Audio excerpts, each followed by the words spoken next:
પણ વાત કરવાની છે સંયમની. એક સરસ નાનકડી વાર્તાથી હું મારી વાત શરૂ કરું.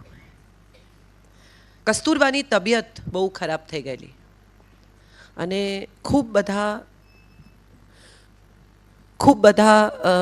વૈદો પાસે, ડૉક્ટર્સ પાસે ઉપચાર કરાવ્યા, પણ કોઈ રીતે એમની તબિયત વળે જ નહીં.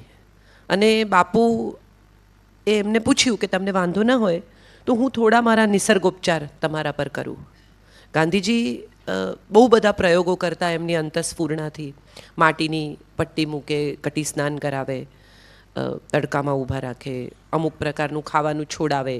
સાયન્સ અને નેચરોપેથીને મિક્સ કરીને એમણે ઘણા નિસર્ગોપચારના પ્રયોગો કર્યા છે. એવા પ્રયોગો એમણે સરદાર પટેલ પર પણ કરવાનો પ્રયત્ન કરેલો જ્યારે એમનું નાનું આંતરડું ખરાબ થઈ ગયેલું અને એમને કેન્સર છે એવું લગભગ ડૉક્ટર્સે કહી દીધેલું ત્યારે. પણ 39 દિવસ આશ્રમમાં રહ્યા પછી સરદારે ગાંધીજીને કહ્યું કે તમે તમારું કામ કરી લીધું હોય તો હવે હું થાક્યો છું, મને જવા દો. એ એક હતા. અહીં કસ્તુરબાને ગાંધીજીએ કહ્યું કે તમને વાંધો ન હોય તો કઠોળ ને મીઠું છોડી દો. એ વખતે તો બાએ હા પાડી દીધી, કારણ કે બાપુને તો કોણ ના પાડે. એટલે એમણે કહ્યું હા હું છોડી દઈશ. પછી બા જમવા બેસે તો બાપુ પાછળથી તપાસ કરાવે કે શું જમે છે. તો એમણે કંઈ કઠોળ ને મીઠું છોડેલું નહીં. એક દિવસ જમવા બેઠા અને બાપુ રેન્ડમ વિઝિટ પર આવી ગયા, સરપ્રાઇઝ ચેકિંગમાં, ફ્લાઇંગ સ્ક્વોડ. એટલે એમણે બાના ભોજનમાંથી થોડું ચાખ્યું ને એમણે કહ્યું કે તમે કઠોળને મીઠું છોડ્યું નથી, પછી તમારી તબિયત કેવી રીતે સુધરે. એટલે બા ગુસ્સે થઈ ગયા અને એમણે બાપુને કહ્યું કે કઠોળને મીઠું તો તમને કોઈ કહે ને તો તમારાથી પણ ન છૂટે. એમણે આ વાત સાંભળી અને ત્યાં જ એમણે બાને કહ્યું કે તું છોડે કે ન છોડે, હું આજથી 1 વર્ષ માટે કઠોળને મીઠું છોડું છું. એમને કોઈ રોગ નહોતો. એમના સંયમને કોઈએ ચેલેન્જ કર્યું. કોઈકે એમ કહ્યું કે આ તો તમારાથી પણ નહીં છૂટે. પછી બા રડ્યા, એમણે બહુ માફી માગી. એમણે કહ્યું કે ના ના, તમારે છોડવાની જરૂર નથી, હું છોડી દઈશ. બાપુએ કહ્યું ના, આ તો મારો પ્રયોગ છે. મારી જાત પર સંયમ રહે છે કે નહીં એને માટેનો આ પ્રયોગ છે. તું છોડે કે ન છોડે, હું નહીં ખાઉં.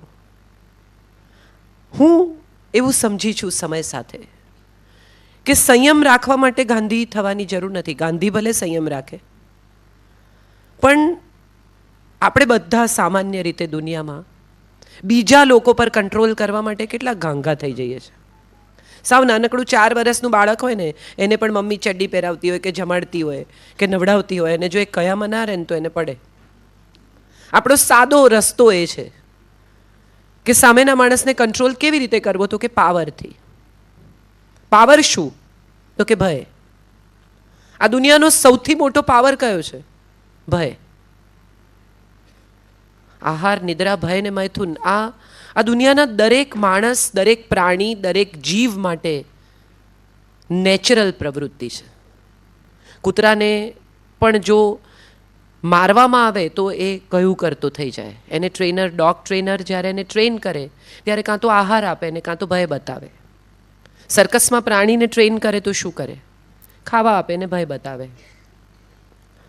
પોલીસમાં ટોર્ચર કરે તો શું કરે? ઊંઘવા ના દે દિવસોના દિવસો સુધી, ખાવા ના આપે, એને ડર બતાવે અને આરોપી મોઢું ખોલી નાખે. આ ભયથી કંટ્રોલ કરવાની આપણી આખી એ પ્રવૃત્તિ. તમે વિચારી જોજો, નાનકડું બાળક હોય 2-3 વર્ષનું અને કંઈ જીદ કરતું હોય, રડતું હોય, આપણા કયામાં ન હોય, આપણું ન માનતું હોય, તો સૌથી પહેલો આ આખા પ્રવૃત્તિમાં આપણું જે રિએક્શન હોય એને મારવાનું અથવા ધમકાવવાનું હોય. કદાચ બહુ જોરથી ન મારે તો બી એક હળવી થપાટ તો મારી જ દે. અને એ ભયથી કંટ્રોલ કરવાની આપણી પ્રવૃત્તિ એ ઉંમરથી શરૂ થાય છે, જે ઉંમરે એને ભયની સમજ પણ નથી. ભયની સમજ નથી એવું કેમ કહું છું કે આગ એ ત્યારે સમજાય છે જ્યારે આપણને દજાય. નાનકડા બાળકને તમે 6-7 મહિનાનું બાળક હોય, એ જ્યોત પકડવાનો પ્રયત્ન કરે. મારી એક બહેનપણી છે, એક્ટ્રેસ વંદના પાઠક કરીને. એનો દીકરો ચાલી નહોતો શકતો, એટલો નાનો, ખાલી બેસતો થયેલો, અને એના ઘરમાંથી આમ ઉંદર પસાર થયો. એટલે એટલો બધો નજીક હતો કે બાળકે આમ પકડી લીધો એને, અને અમે બધા ચીસો પાડીએ, મૂકી દે મૂકી દે. કારણ કે અમને ડર લાગે છે, એને તો કંઈ ડર લાગતો જ નથી. એણે તો આમ જોયો એકદમ નજીક લઈને કે આ કઈ જાતનું પ્રાણી છે. પેલા અંદર આમ કર્યું હશે ને એને અંદર કંઈક ફીલ થયું હશે એટલે એણે છોડી દીધો. એને ભયની સમજ જ નથી. ભય તો આપણને છે, જેને સમજ છે, જેને અનુભવ છે. ભય ક્યાંથી આવે છે? અનુભવમાંથી. ભયના અનુભવમાંથી ભય આવે છે. જેને આગને જે અડ્યા જ નથી એને ક્યાં ખબર છે કે આ આગ છે? જેણે પૂર જોયું જ નથી એને ક્યાં ખબર છે કે પાણી કેટલું નુકસાન કરી શકે? જેણે ઊંચાઈ જોઈ જ નથી એને ક્યાં ખબર છે કે ઊંચાઈ પરથી પડી જાવ તો આવું થાય? સો કંટ્રોલના જે રસ્તા છે આપણી પાસે એ ભયનો છે. પાવર એ આપણે આ રમતમાં વાપરીએ છીએ.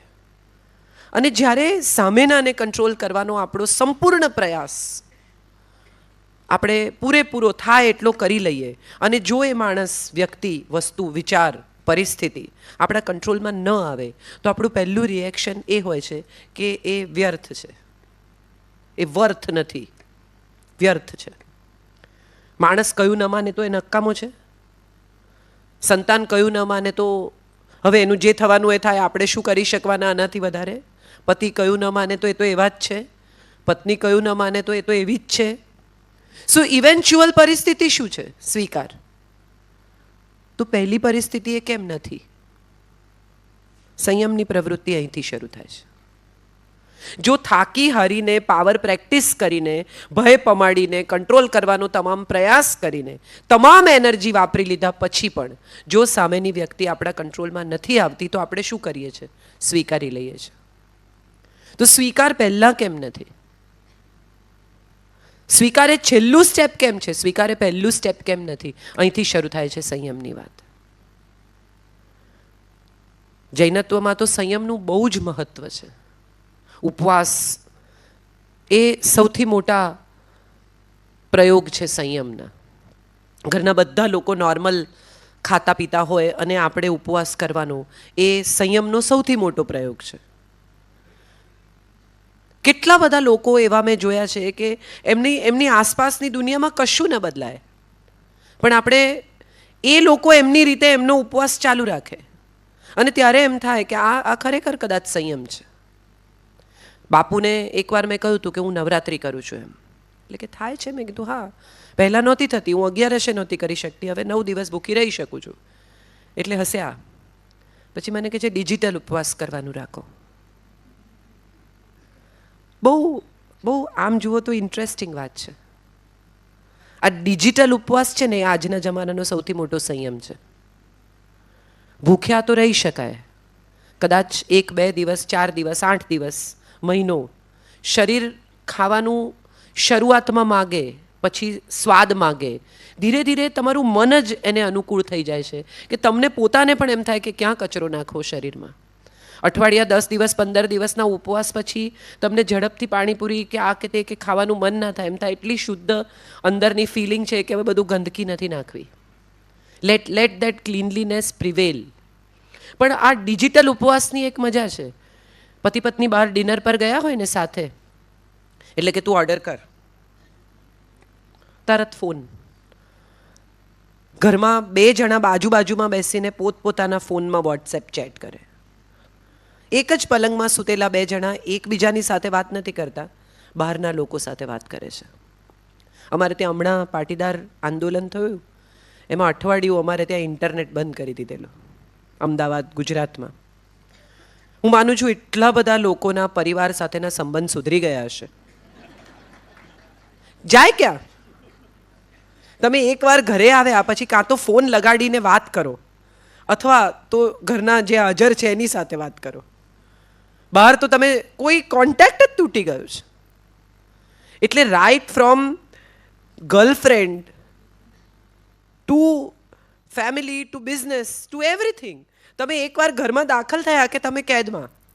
અને હું માનું છું કે આ પરિસ્થિતિ હવે જો મારું ચાલે તો હું દર અઠવાડિયે એકવાર ઊભી કરું કે તમે કમસે કમ તમારી જાત સાથે, તમારા પરિવાર સાથે, બીજા લોકો સાથે સમય ગાળી શકો.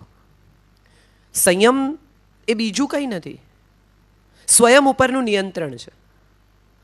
અને આપણે બીજાને કંટ્રોલ કરવામાં જેટલી એનર્જી વાપરીએ છીએ ને એનાથી 10મા ભાગની એનર્જીમાં જાતને કંટ્રોલ કરી શકાય છે. પતિ પત્ની શરૂઆતમાં લગ્ન થાય અથવા પ્રેમમાં પડે અથવા એન્ગેજમેન્ટ થાય ત્યારે તમે જુઓ ને તો તમને એટલી મજા પડે. બંને જણા એકબીજાને અનુકૂળ થવાના તમામ પ્રયાસો કરે. એટલે જે પણ તમે એકબીજાની સાથે અનુકૂળ થવાની કોઈ તક છોડે નહીં. ઇવન સાસુ વહુ એ દિવસોમાં જુદી રીતે વર્તે. થનારી પુત્રવધુ ઘેર સાડીના વખાણ કરે કે મમ્મી બહુ સરસ છે, એટલે તરત જ કે તારું જ છે ને બધું બેટા, તારે જ પહેરવાનું છે, હવે આ ઉંમરે હું થોડી પહેરીશ. એ પછીના દિવસોમાં એક વાટકી પણ જો કોકને આપી હોય ને તો 10 વાર યાદ કરાવે, પેલી વાડકી બાજુમાં આપી આવી છે એ લઈ આવજે, પેલો ડબ્બો તારા પિયર ગઈ છે એ લઈ આવજે. આ બે લોકોના સંબંધો જ્યારે જ્યારે આપણને એવું લાગે ને કે હવે બધું મળી ગયું, પ્રાપ્ત થઈ ગયું, પામી ગયા, હવે આ ક્યાંય જઈ શકે એમ નથી, ત્યારે એમાં એક બદલાવ આવતો હોય છે. એ બદલાવ સંયમને તોડી નાખે છે. પતિ પત્ની જે રીતે એકબીજા સાથે વાત કરે, ઘણીવાર આપણને એમ થાય કે ખરેખર આ જ રીતે વાત થવી જોઈએ બે લોકો વચ્ચે. આદર નામની વસ્તુ ધીમે ધીમે વેનિશ થતી જાય. કેમ તો કે ટેકન ફોર ગ્રાન્ટેડ એટીટ્યુડ શરૂ થઈ જાય. હવે આ ક્યાં જવાના છે, અને પત્ની એમ માને કે પતિ ક્યાંય નથી જવાનું, અને પતિ એમ માને કે આ ક્યાંય નથી જવાની, હવે જોડે જ રહેવાનું છે, તો ચાલો હવે એકબીજાના ક્લાસ લઈએ. અને બે જણા એકબીજાને સુધારવાની જે પ્રવૃત્તિમાં દાખલ થાય, બહુ ઇન્ટરેસ્ટિંગ છે આ પ્રવૃત્તિ. શરૂ થાય જ્યાંથી ત્યાંથી તમને એમ થાય કે આ કેવી રીતે આને બદલ છે.